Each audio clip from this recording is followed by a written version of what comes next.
Good morning. एक बार फिर आप लोग का स्वागत है। और स्पिरिट ऑफ सक्सेस क्लासेस 28 सितंबर को अपने 7वीं साल में प्रवेश किया। इसके लिए आप लोगों का सहयोग, प्यार, दुआएं, पूरी तरह से विश्वास, इसके लिए आप लोगों को तहे दिल से धन्यवाद।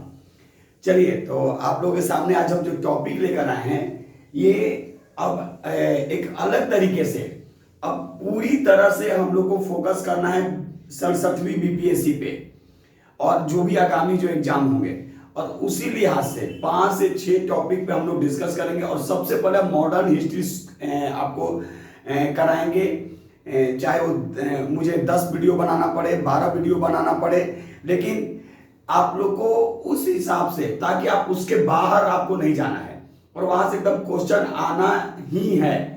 तो आज हम जो शुरू करेंगे 5 टॉपिक जो आपके सामने, 4 टॉपिक 5 टॉपिक जो रखेंगे उसको एक्सप्लेन करेंगे, एकदम आराम आराम से आप लोग सुनेंगे। और फिर एक बार आप लोग को बोल रहे हैं कि आप लोग जो भी वीडियो जो हम अपलोड कर रहे हैं उसको लिखेंगे जरूर। और इसी लिहाज से सबसे पहले हम मॉडर्न हिस्ट्री का जो उठाए हैं क्वेश्चन, इसी में हम आगे आज जो हम आपके सामने जो 4 क्वेश्चन रख रहे हैं, 5 क्वेश्चन रख रहे हैं, उसको एक्सप्लेन करेंगे और फिर हम लोग गांधी युग की ओर आगे बढ़ेंगे। और ये टॉपिक आप इग्नोर बिल्कुल नहीं करेंगे, क्योंकि ये टॉपिक इग्नोर करने के बाद आप बाहर, यानी हम नहीं चाह रहे कि आप लोग बाहर हो, हम चाह रहे हैं आप एंट्री करें, आपकी रिजल्ट हो। और ये सबसे मेरी प्राथमिकता होती है कि आप लोग का एग्जाम क्रैक हो, ठीक है, क्योंकि आपकी जीत मेरी जीत होगी। चलिए, तो हम लोग आज नए रूप में, नए तरीके से क्वेश्चन को देखेंगे और समझेंगे। पहला क्वेश्चन है कि 1886 ईस्वी में किसने कांग्रेस अधिवेशन की अध्यक्षता की? तो आंसर होगा, याद रखिएगा, दादा भाई नौरोजी। दादा भाई नौरोजी। अब हम लोग दादा भाई नौरोजी के बारे में समझ लें, सुनेंगे ध्यान से।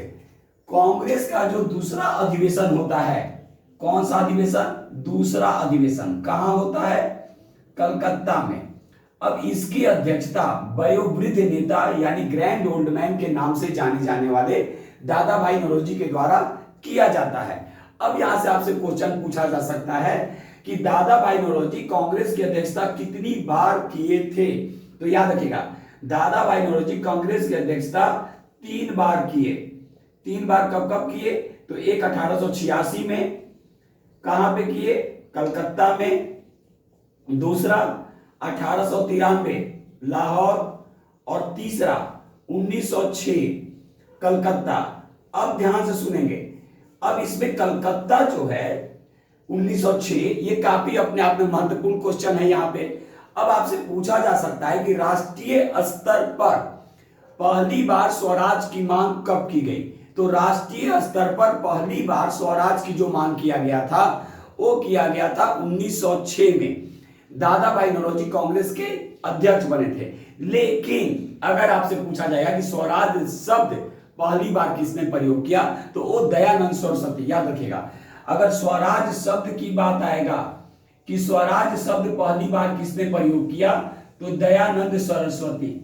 लेकिन स्वराज की मांग अगर पूछेगा, तो स्वराज की मांग पहली बार जो किया गया ये राष्ट्रीय स्तर पर, ये कलकत्ता अधिवेशन 1906 में किया गया था, दादा भाई नौरोजी की अध्यक्षता में। दादा भाई नौरोजी पे और भी बहुत सारे क्वेश्चन हैं, जैसे राष्ट्रीय आय का पहली बार निर्धारण इन्होंने किया, ठीक है। और तो ये दादा भाई नौरोजी से ऐसे आपसे क्वेश्चन पूछे जा सकते हैं। तो क्वेश्चन क्या था कि 1886 ईस्वी में किसने भारतीय राष्ट्रीय कांग्रेस अधिवेशन की अध्यक्षता की?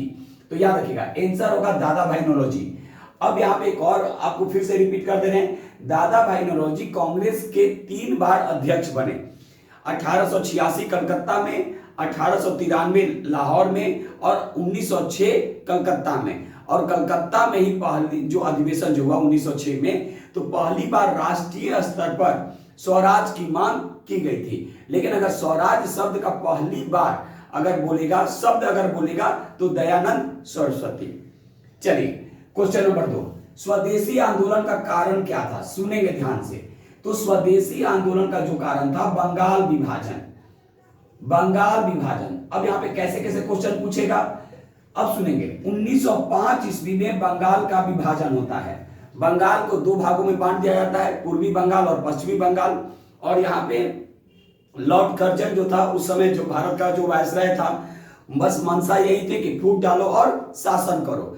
तो यहाँ पे आपसे क्वेश्चन पूछा जा सकता है कि स्वदेशी आंदोलन का जो कारण था वो बंगाल विभाजन, और बंगाल विभाजन किसके समय हुआ, तो समय किसके हुआ, लॉर्ड कर्जन। अब कैसे समझेंगे कि लॉर्ड कर्जन, तो देख लेंगे 1899 से लेकर 1905 तक लॉर्ड कर्जन का शासनकाल है, याद रखेंगे। अब यहाँ पे एक बार एक क्वेश्चन और पूछेगा कि स्वदेशी आंदोलन में कौन सा गीत सबसे प्रसिद्ध था, तो याद रखिएगा स्वदेशी आंदोलन के जो समय जो सबसे प्रसिद्ध जो गीत था ये था वंदे मातरम, याद रखेंगे वंदे मातरम।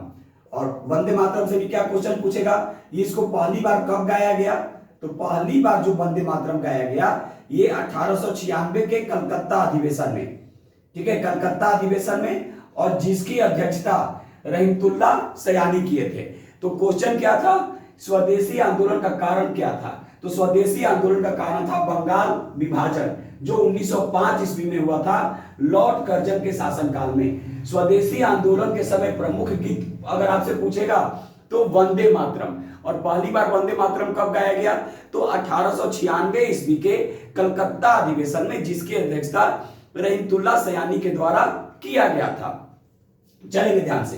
तीसरा क्वेश्चन, भारतीय राष्ट्रीय कांग्रेस का पहली बार विभाजन कब हुआ, याद रखिएगा पहली बार पूछ रहा है, तो याद रखेंगे 1907 के सूरत अधिवेशन।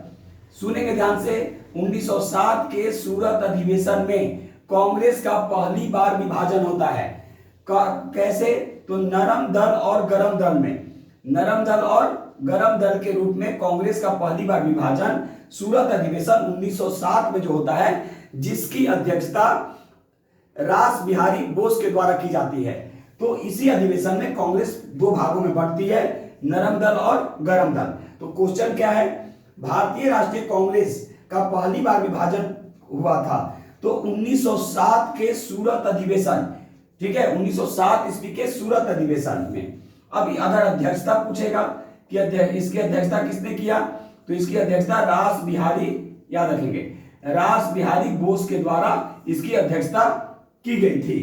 अब इसकी स्थापना अगर पूछेगा कि भारतीय राष्ट्रीय कांग्रेस की स्थापना अगर कब हुई थी, तो स्थापना याद रखेंगे 28 दिसंबर, याद रखिएगा 28 दिसंबर 1885, ठीक है, एओ ह्यूम के द्वारा। यानी संस्थापक कौन थे, एओ ह्यूम, और प्रथम अध्यक्ष कौन थे, व्योमेश चंद्र बनर्जी।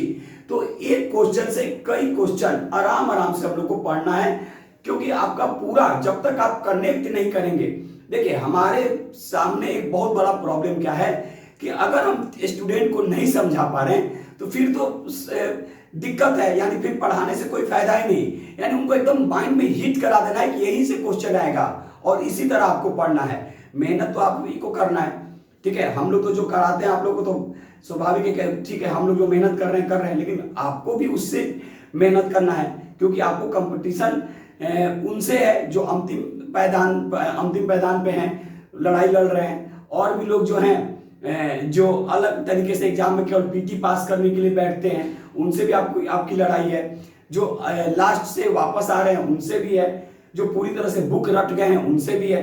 तो कॉन्सेप्ट के साथ यानी आपको अपने खुद से भी लड़ाई लड़नी है कि हमें कितना वर्क करना है, ठीक है, हमें कितना वर्क करना है। जो भी पढ़ेंगे उसको लिखेंगे जरूर, सुबह में जो पढ़िए शाम में उसको रिपीट जरूर कीजिए, ठीक है, जितना पढ़ेंगे कॉन्सेप्ट के साथ और उतना एकदम कि हम उससे अगर क्वेश्चन आएगा फिर छूटेगा नहीं, ठीक है। चलिए, तो भारतीय राष्ट्रीय कांग्रेस का पहली बार विभाजन 1907 ईस्वी में सूरत अधिवेशन में होता है, और सूरत अधिवेशन की अध्यक्षता रास बिहारी बोस के द्वारा, या कहीं कहीं घोष भी देता है, के द्वारा की जाती है, ठीक है।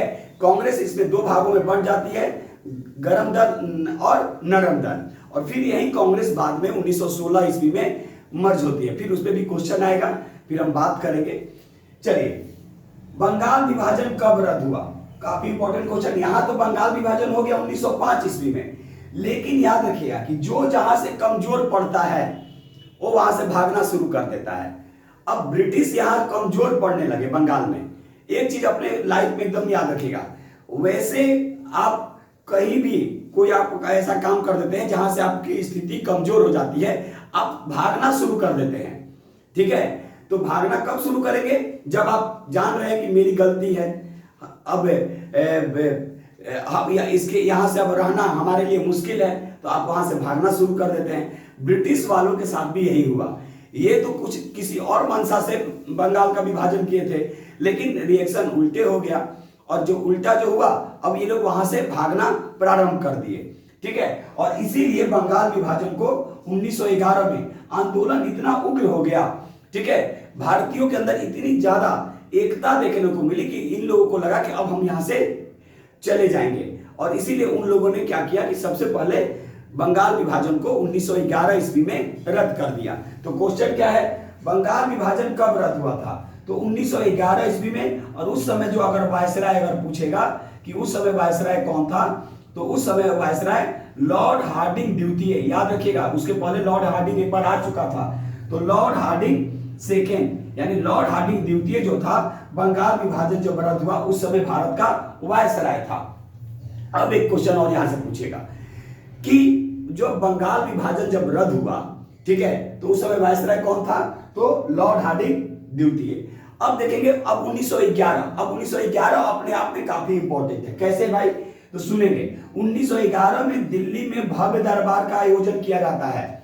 दिल्ली में भव्य दरबार का आयोजन, ठीक है, जॉर्ज पंचम और उनकी पत्नी के लिए। उसके बाद भारत की राजधानी याद रखिएगा, दिल्ली को बनाने की घोषणा, यहां पर सिर्फ घोषणा हमने बोला, घोषणा सिर्फ की जाती है कि भारत की जो राजधानी होगी अब कलकत्ता नहीं रहेगी, अब दिल्ली होगी, ये सिर्फ घोषणा किया जाता है। ठीक है, उसके बाद 1911 में क्या किया जाता है? पहली बार हवाई डाक सेवा का परिचालन, पहली बार हवाई डाक सेवा, याद रखिएगा, हवाई डाक सेवा का परिचालन किया जाता है। ठीक है, परिचालन किए जाते हैं, कहां से कहां तक? इलाहाबाद से नैनी, याद रखिएगा, इलाहाबाद से नैनी के बीच 11 किलोमीटर पहली बार, ठीक है, हवाई डाक सेवा का परिचालन किया जाता है।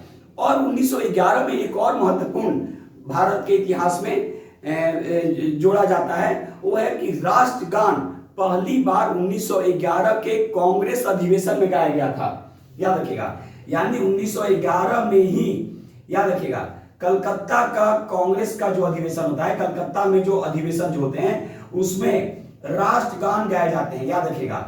राष्ट्रगान यानी जनगण मन, याद रखिएगा। तो जनगण जो मन पहली बार जो गाया जाता है 1911 के कलकत्ता अधिवेशन में ही गाए जाते हैं, जिसकी अध्यक्षता पंडित विशन नारायण धर के द्वारा की जाती है।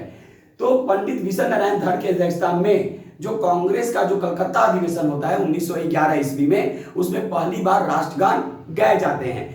तो फिर से एक बार देखेंगे, बंगाल विभाजन कब रद्द हुआ? 1911।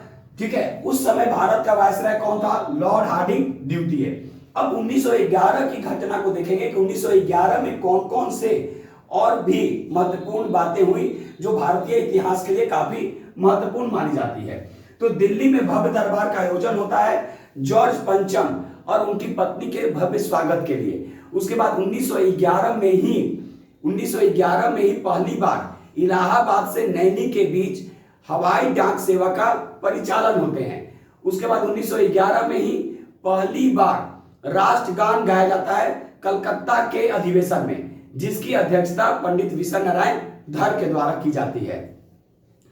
तो ये रहा आप लोग के सामने 4 क्वेश्चन, केवल कहने के लिए है, पूरी तरह से आपको कहीं जाने की जरूरत नहीं। यही से आपका पूरा 1885 से लेकर 1947 एकदम इसी तरह आपका समाप्त होगा और एकदम इजी वे में। फिर आपका कभी क्वेश्चन छूटेगा ही नहीं, चाहे आप किसी भी चीज का एग्जाम दीजिए। बस केवल आप लोग को धैर्य रखना है। और एक बार फिर बोलेंगे कि आप एकदम वीडियो को देखिए और उसको समझिए कि हाँ, यहां से मुझे बेनिफिट मिल रहा है कि नहीं मिल रहा है, क्योंकि हम उनके लिए ही लाते हैं जो किसी भी सुविधा, यानी जो जिनको सुविधा मिल नहीं पा रही है, वो वंचित होते हैं, नहीं, वो भी अपने फायदे उठाएं। ठीक है, सोशल मीडिया का वो भी फायदा उठाएं, और इसीलिए एकदम छोटे छोटे भाग में इसको बांटकर हम लाते हैं। ठीक है, तो चलिए फिर हम एक नए टॉपिक को आगे बढ़ाएंगे, इसी को आगे बढ़ाना है और जितना भी वीडियो इसमें बनेगा अलग अलग तरीकों से हम आप लोग के सामने इसी तरह से 4 क्वेश्चन 5 क्वेश्चन करके आप लोग के सामने लाएंगे और आप लोग जरूर इसको देखिए, ठीक है। एकदम यहीं से क्वेश्चन आएगा, आप खुद देखिएगा जब एग्जाम होंगे कि हाँ आशुतोष सर जो बोले वो सही है कि गलत है, डिसाइड तो आपको करना है। चलिए तब तक के लिए आप लोग का बहुत बहुत धन्यवाद। फिर एक बार हम आप लोग से यही कहेंगे कि मेहनत उतनी कर दीजिए कि आपको सफलता खुद आपके पास चल के आए, ठीक है। और माँ सरस्वती की कृपा तो होगी ही, एकदम माँ सरस्वती पे भरोसा रखिए, ईमानदारी से मेहनत कीजिए, रिजल्ट होना तय है, ठीक है। बस नैतिकता के साथ रहना है, नैतिकता नहीं तो कुछ नहीं, हम बार बार बोलते हैं, तो नैतिकता को बनाए रखेंगे। चलिए फिर से आप लोग का एक बार तहे दिल से धन्यवाद। स्पिरिट ऑफ सक्सेस क्लासेस अपनी 7वीं सालगिरह में प्रवेश कर चुकी है और मुझे उम्मीद है, भरोसा है, विश्वास है कि आप लोग का प्यार इसी तरह मुझे मिलता रहेगा। चलिए फिर एक नए वीडियो के साथ बहुत जल्द मिल रहे हैं, तब तक के लिए जय हिंद, जय भारत।